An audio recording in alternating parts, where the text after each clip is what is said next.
Бейнебаянды бастамас бұрын айта кетейін. Каналға аз ғана адам жетпей тұр. Подписка басып өтсеңіздер, разы боламын. Бұл оқиға шын өмірден алынған.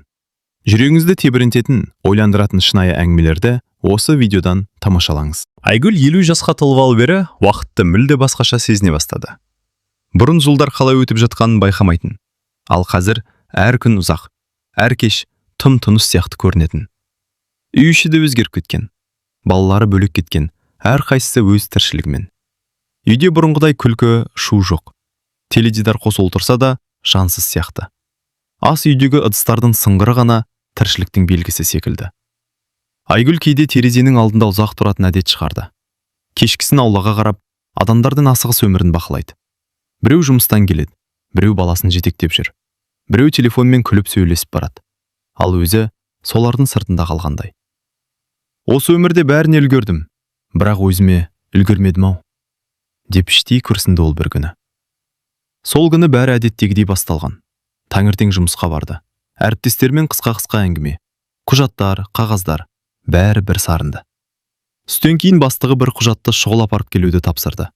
Айгүл қаланың шет жағындағы емханаға баруға мәжбүр болды.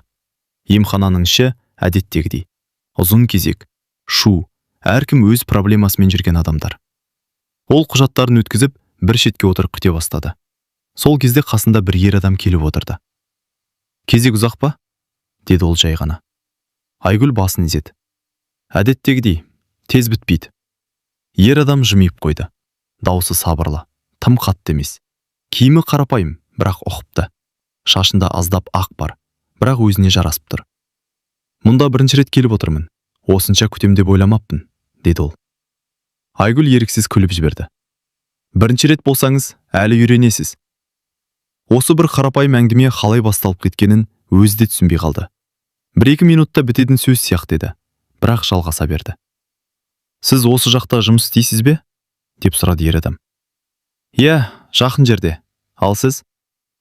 «Бұрын осы маңда тұрғанмын. Қазір анда-санда ғана келем». Айгүл оның жүзіне бір сәт мұқият қарап қалды. Бір жерден көргендей, бірақ нақты есіне түсіре алмады. «Кешіріңіз, сізді бір жерден көрген сияқтымын», деді ол күмәнданып. Ер адам бір сәт ойланып, күліп жіберді. «Мүмкін, осы аулада бұрын тұрған шығармын. Сіз қай подъездедіңіз?» Айгүл жүрегі біртүрлі дүрсілдеп кетті. «Үшінші. Онда рас шығар. Мен 5-ші подъезде тұрғанмын. Көп жыл бұрын». Бір сәтке уақыт кері айналғандай болды. Айгүлдің көз алдына жас кезіндегі аула, көшілер, кешкі әңгімелер елестеп кетті. «Сонда сіз серіксіз бе?» деді ол сенбей. Ер адам күлімсіреп басын изеді. «Иә, кешіріңіз, бірден танымай қалдым». Айгүлдің ішінен бір жыл нәрсе қозғалғандай болды. Көптен бері ұмыт қалған бір сезін. Бұл тек таныс адамды кездестірген қуаныш па, әлде басқа ма? Өзі де түсінбеді. «Қызық екен, қанша жыл өтті?» деді ол жай ғана. «Иә, өмір тез өтіп кетеді екен», деді Серік. Сол сәтте медбике оның атын шақырып қалды. Айгүл орнынан тұрып, құжаттарын алды. «Мен кіріп шырайын?» «Жарайды», деді Серік. Айгүл кабинетке кіріп кеткенімен ойы сыртта қалды. Неге екенін білмейді, бірақ жүрегі жеңіл толқып тұрды. Бұл сезімді ол соңғы рет қашан сезінді, есіне де түспейді. Бірнеше минуттан кейін қайта шықты. Серік орнында отыр екен. Оны күтіп қалғандай. «Біттіңіз бе?» деді ол. «Иә». Екеуі бірге сыртқа шықты. Кешкі салқын ауа бетке тиіп, біртүрлі сергітіп жіберді. Аулаға дейін бірге жүрді. Әңгіме тағы да жалғасты. Бірақ бұл жолы бұрынғыдан да еркін. «Қазір қайда тұрасыз?» деп сұрады Серік. Айгүл мекен-жайын айтты. «Жақын екен», деді ол ойланып. Бір сәт үнсіздік орнады. «Айгүл», деді Серік кенет тоқтап. «Егер қарсы болмасаңыз, кейде хабарласып тұрсам, қалай қарайсыз?» Айгүлдің жүрегі тағы да бір түрлі соғып кетті. Ол бірден жауап бермеді. Ішінде екі дауыс таласып жатқандай. «Қажет не? Бұл жаста. Ал неге болмасын?» Серік оның жауабын асықпай күтіп тұрды. Ақыр Айгүл сөмкесінен телефонын шығарып, нөмірін айтты. «Жарайды, хабарласыңыз». Серік сәл жымиып, нөмірді жазып алды. «Рахмет». Екеуі сол жерде қоштасты. Айгүл үйіне қарай бет алды. Бірақ бүгінгі кеш әдеттегідей емес еді. Жүрегі тыныш емес. Ішінде бір үміт, бір қорқыныш, бір белгісіз сезім араласып біткен. Үйге кіргенде де, шай құйғанда да, теледидарды қосқанда да ойы бір жерде. Телефонға қарап қоя береді. Хабарласам екен. Сол түні Айгүл ұзақ ұйықтай алмады. Келесі күні Айгүл әдеттегіден ерте оянды. Ұйқысы қанбаған, бірақ ішінде бір ерекше күй бар. Бір нәрсе күткендей. Телефонды бірінші рет оянған сәтте-ақ тексерді. Хабарлама жоқ. «Не күтіп отырмын өзі?» деп өзіне ренжігендей болды. Жұмысқа барды. Бәрі бұрынғыдай. Құжаттар, адамдар, қысқа әңгімелер. Бірақ бүгін ол ештеңеге толық көңіл бөле алмады. Ойы әлсін-әлсін кеше кездескен адамға кетіп қала береді. Түске дейін шыдады. Сосын телефон тіретті. Белгісіз нөмір. Жүрегі бірден дүрсілдеп кетті. Хабарлама. «Сәлеметсіз бе, Айгүл? Бұл Серік. Кеше кездескенімізге қуаныштымын». Айгүл бір сәт экранға қарап қатып қалды. Жай ғана сөздер, бірақ әсері тым бөлек еді. Жауап жазуға асықпады. Бірнеше минут өтті. Сосын қысқа ғана жазды. «Сәлеметсіз бе?» Сол күні олар көп сөйлескен жоқ. Серік ұзақ хаттар жазбады, бірақ әр сөзі салмақ деді. Артық әңгіме жоқ, тек нақты, жылы сөздер. Кешке қарай тағы бір хабарлама келді. «Қалайсыз? Күн қалай өтті?» Айгүл жауап берер алдында ұзақ ойланды. Неге екенін білмейді, бірақ бұл сұрақ оған бұрын ешкім қоймағандай әсер етті. «Жақсы өтті, сізде ше?» Осылай басталған әңгіме сол кешке дейін созылды. Келесі күндері бұл әдетке айналды. Таңертең қысқа сәлем, түсте бір-екі сөз, кешке ұзақ әңгіме. Айгүл өзі байқамай өзгеріп бара жатты. Бұрын жұмыстан кейін шаршап үйге әрең жететін. Қазір кешті күтетін болды. Телефонға қарайды. Күтеді. Серік оның өміріне асықпай, бірақ сенімді кіріп келе жатты. «Сіз бұрын қандай болғансыз?» деп сұрады бір күні ол. Айгүл ойланып қалды. «Әдеттегідей, жұмыс, отбасы». «Жоқ, мен соны емес. Армандарыңыз қандай еді?» Бұл сұрақ оны тосылтып тастады. Ол соңғы рет арман туралы қашан ойланды? Есіне түсіре алмады. «Білмеймін, ұмытып кеткен сияқтымын», деп жазды ол ақыра. Серік бірден жауап бермеді. Біраздан кейін ғана жазды. «Онда бірге еске түсіреміз». Осы сөзден кейін Айгүлдің жүрегі жылып кетті. Бір күні кешкі Серік кенеттен «Кездесейік» деп жазды. Айгүл телефонға ұзақ қарап отырды. «Қайтадан?» деп жазды ол. «Иә, жай ғана отырып сөйлесеміз. Қаласаңыз, адам көп жерде». Айгүлдің ішінде қайтадан сол таныс екі дауыс оянды. «Барма, не керек бұл саған?» Бір рет кездесуден не өзгереді? Ол орнынан тұрып терезеге жақындады. Кешкі қала баяғыдай қозғалыста, ал өзі тағы да сол сыртта қалған адам сияқты. Бірақ бұл жолы таңдау бар еді. Бірнеше минуттан кейін ол қысқа ғана жауап жазды. «Жарайды». Келесі күні олар шағын кафеде кездесті. Айгүл ертерек келіп отырды. Ішінде толқу бар. Қолдары сәл дірілдейді. Айнаға қайта-қайта қарап, өзін түзеп қояды.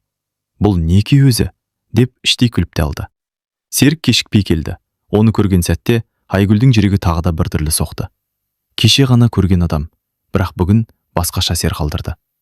«Сәлеметсіз бе?» деді ол. «Сәлеметсіз бе?» Екеуі отырды. Алғашқы минуттарда сәл ыңғайсыздық болды, бірақ көп ұзамай әңгіме қайтадан өз ағынымен кетті. Бұл жолы олар тек өткенді емес, қазіргі сезімдерінде айта бастады. «Жалғыздыққа үйренуге болады деп ойлайсыз ба?» деп сұрады Айгүл. Серік басын шайқады. «Жоқ, адам тек көнеді, бірақ үйренбейді». Айгүл үнсіз қалды. «Ал сіз?» деді Серік. «Мен де тек көндім». Бір сәтке екеуінің көздері түйісті. Бұл жолы ұзақ. Айгүл алғаш рет өзіне біреудің осылай қарағанын сезді. Жай ғана әңгімелесуші емес, әйел ретінде. Жүрегі жылдам соға бастады. Кездесу аяқталуға жақындағанда Серік сәл жақындай түсіп, «Айгүл, сізбен сөйлесу маған ұнайды», деді жай ғана. Бұл сөздер қарапайым еді, бірақ әсері терең. Айгүл көзін төмен түсірді. «Маған да». Сол сәтте ол өзінен өзі қорқып кетті. Бұл не басталып жатыр? Үйге қайтқанда бәрі бұрынғыдай емес еді. Бұл енді жай таныстық емес, жай әңгіме емес. Ішінде баяу, бірақ анық бір сезім оянып келе жатты. Ал ең қорқыныштысы, Айгүл оны тоқтатқысы келмеді. Сол кездесуден кейін бәрі тез өзгерді. Айгүл енді күндіз емес, кешті күтетін болды. Жұмыстан шаршап қайтса да, ішінде бір күш бар. Телефонды алып, Серіктің хабарын күтеді. Ал Серік, ол да бұрынғыдан жиі жаза бастады. Бірақ бір нәрсе өзгерді. Кейбір кештерде ол кенет жоғалып кететін. Жауап бермейді. Қоңырауға шықпайды. Басында Айгүл мән бермеді. Жұмысы бар шығар, деп өзін жұбатты. Бірақ бұл қайталана берді. Бір күні шыдамай сұрады. Кеше неге жауап бермедіңіз? Серік біраз уақыт үнсіз қалды. Сосын ғана жазды. Кейде қолым тимей қалады. Жауап қысқа, бұрынғыдай емес. Айгүл бірден сезді. Бірдеңе дұрыс емес. Келесі кездесуде ол бұл тақырыпты тағы қозғады. Олар бұл жолы қала шетіндегі тыныш саябақта кездесті. Адам аз, айнала тыныш. Серік, деді Айгүл тікелей. Сіз бірдеңені жатырып жүрсіз. Серік бірден жауап бермеді. Көзін басқа жаққа бұрып, терең дем алды. Айгүл, деді ол баяу. Мен саған бір нәрсе айтуым керек. Айгүлдің жүрегі бірден суып кеткендей болды. Айтыңыз. Бірнеше секунд үнсіздік. Мен толық жалғыз емеспін. Бұл сөздер ауада ілініп қалғандай болды. Айгүл түсінбей қарады. Қалай? Серік көзін төмен түсірді. Әйелім бар. Бірақ біз бірге тұрмаймыз. Қарым-қатынасымыз тек қағаз жүзінде ғана. Айгүл бір сәтке ештеңе естімегендей болды. Яғни, сіз үйленгенсіз бе? Иә. Жауап қысқа, суық. Айгүл орнынан тұрып кеткісі келді. Қазір, дәл осы сәтте. Бірақ аяғы қозғалмады. Ішінде бір ауыр сезім жиналып қалды. Неге бірден айтпадыңыз? Деді ол әрең. Айтқым келді, бірақ қорықтым. Сені жоғалтып алам ба деп. Бұл сөз Айгүлге одан сайын ауыр тиді. Ал қазір жоғалтпаймын деп ойлайсыз ба? Серік үндемеді. Айгүл үнсіз отырып қалды. Басында ашу, реніш, өкпе, бәрі араласып кетті. Міне болды, осы жерде тоқтау керек. Ішіндегі ақыл дәл осылай айтып тұрды. Бірақ жүрегі басқаша сөйледі. Ол осы бірнеше күнде қайта тірілгендей болған еді. Ұмытылған сезімдер қайта оралған. Біреу оны тыңдайды, түсінеді, күтеді. Сол сезімді енді қайта жоғалту қиын еді. Сонда, деді ол баяу, біз не істейміз? Серік бірден жауап берді. Мен сені жоғалтқым келмейді. Бірақ сіздің отбасыңыз бар. Ол тек аты ғана. Айгүл басын шайқады. Жоқ, ондай болмайды. Бұл дұрыс емес. Бірақ оның даусы сенімсіз шықты. Серік сәл жақындай түсті. Айгүл, біз ешкімге зиян тигізбей-ақ, жай ғана кездесіп жүре аламыз. Осы сөз бәрін өзгертті. Жай ғана кездесіп жүре аламыз. Бұл сөйлем Айгүлдің ішінде ұзақ жаңғырып тұрды. Бұл дұрыс емес екенін ол жақсы түсінді. Бірақ дәл қазір одан бас тартуға күші жетпеді. Ұзақ үнсіздіктен кейін ол жай ғана. Мен ойлануым керек, деді. Жарайды, деді Серік. Бірақ бір нәрсені біл. Мен сені шын жақсы көрем. Айгүл оның көзіне қарады. Бұл сөз шын сияқты естілді. Сол үшін одан сайын қауіпті еді. Үйге қайтқанда Айгүлдің ойы аласапыран болды. Тоқта, жалғастыр. Бұл қате, бірақ сен бақыттысың. Сол түні ол ұйықтай алмады. Телефонға қайта-қайта қарады. Серік жазбады. Бірақ таңға жуық бір хабарлама келді. Сені ойлап жатырмын. Айгүл ұзақ қарап отырды. Сосын бәрін түсіне тұра қысқа ғана жауап жазды. Мен де. Сол сәттен бастап олардың қарым-қатынасы өзгерді. Бұл енді жай сезім емес еді. Бұл құпия еді. Ал әр құпияның өз бағасы болады. Осы күннен кейін Айгүлдің өмірі екіге бөлініп кеткендей болды. Бір өмір бәріне көрінетін. Жұмыс, балалармен телефон арқылы сөйлесу, көршілермен амандасу, тыныш кештер. Ал екінші өмір ешкім білмейтін. Серікпен кездесулер, қысқа, жасырын, бірақ тым шынайы. Басында олар сирек кездесетін. Аптасына бір рет, кейде одан да аз. Бірақ уақыт өткен сайын бұл жеткіліксіз бола бастады. Сені көрмесем, бірдеңе жетпей тұрғандай болады, деді бір күні Серік. Айгүл үндемеді, бірақ өзі де дәл солай сезетін. Көп ұзамай олардың кездесулері жиілей түсті. Бұл жолы олар адамдар аз жүретін шағын пәтерде кездесті. Серік жалғалғанын айтты. Айгүл алғаш кіргенде жүрегі қатты соғып тұрды. Біз бұлай істемеуіміз керек, деді ол есіктің алдында тұрып. Серік жақындап келді. Қазір шыққың келсе шығамыз. Айгүл оған қарады. Бір қадам ғана қалды, бәрін тоқтатуға. Бірақ ол есіктен кіріп кетті. Сол күннен кейін бәрі одан сайын тереңдеп кетті. Айгүл бұрын өзіне таныс емес күйді сезінді. Ол қайтадан жас сияқты, тірі сияқты. Айнаға жиі қарайтын болды. Киіміне мән бере бастады. Күлімсіреуі көбейді. Бірақ сонымен бірге қорқыныш та өсе берді. Әр қоңыраудан селк ететін болды. Көшеде таныс адам көрсе, жүрегі тоқтап қала жаздайды. Бізді біреу көріп қойса ше, деді бір күні. Көрмейді, деді Серік сенімді түрде. Сенімдісіз бе? Иә, біз абай боламыз. Бірақ өмір әрқашан жоспармен жүрмейді. Бір күні кешке олар әдеттегідей кездесіп, кейін бөлек шықты. Айгүл ауласына кіргенде подъезд алдында көршісі Зәуре апай тұр екен. Ол Айгүлді жоғарыдан төмен қарап шықты. Кешігіп жүрсің ғой соңғы кезде, деді жай ғана. Айгүл бірден не айтарын білмей қалды. Жұмыс көбейіп кетті.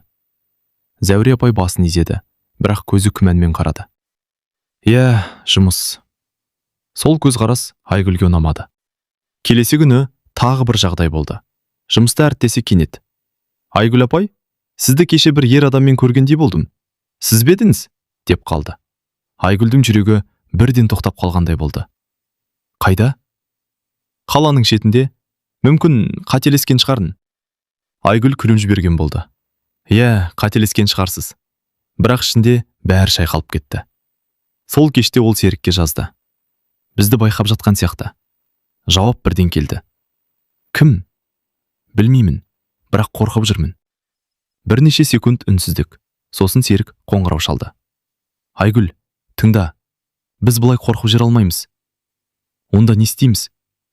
Абай боламыз. Басқа жерлерде кездесеміз. Уақытты өзгертеміз. Айгүл үнсіз қалды. Немесе, деді Серік баяу. Тоқтатамыз ба? Бұл сөз жүрегіне тікелей тиді. Айгүл көзін жұмды. Бір сәтте бәрі көз алдына келді. Жалғыз кештер, бос үй, үнсіз телефон. Жоқ, ол қайтадан соған оралғысы келмеді.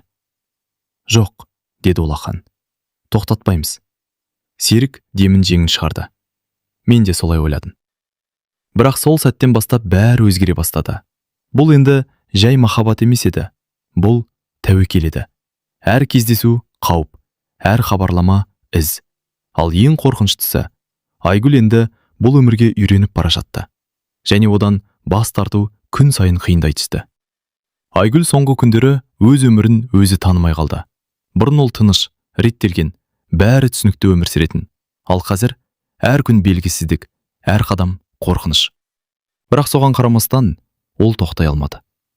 Сол күні бәрі әдеттегідей басталған. Кешке қарай Серікпен кездесуі керек еді. Ол алдын ала дайындалып, жұмыстан сәл ертерек шықты. Көңілі толқып тұрса да, бір түрлі алаңдаулы. Ішінде бір жаман сезім бар. Бүгін бірдеңе болады. Бірақ не екенін түсінбеді. Олар бұрынғы пәтерде кездесті. Басында бәрі қалыпты болды. Әңгіме, күлкі, жылы сөздер. Бірақ Айгүлдің көңілі бір түрлі тыныш емес еді. Бірдеңе дұрыс емес сияқты, деді ол кенет. Серік күліп жіберді. Сен соңғы кезде көп уайымдайсың. Жоқ, шынымен. Сол сәтте Серіктің телефоны шырылдап кетті. Ол экранға қаратта, бірден үнсіз қалды. Кім? Деп сұрады Айгүл. Ешкім, деді ол тез. Бірақ телефоны қайтадан шырылдады. Тағы. Бұл жолы Айгүл экранға көзін қиырмен қарап үлгерді. Экранда бір ғана сөз тұрды. Әйелім. Бөлмеші бір сәтте суып кеткендей болды. Айгүлдің жүрегі ішіне түсіп кеткендей. Көтер, деді ол жай ғана. Қазір емес. Көтер. Даусы қатты шықты. Серік амалсыз телефонды алды. Иә. Ар жақтан әйелдің даусы қатты, ашулы естіліп тұрды. Нақты сөздер анық болмаса да, тон бәрін айтып тұр. Қайдасың?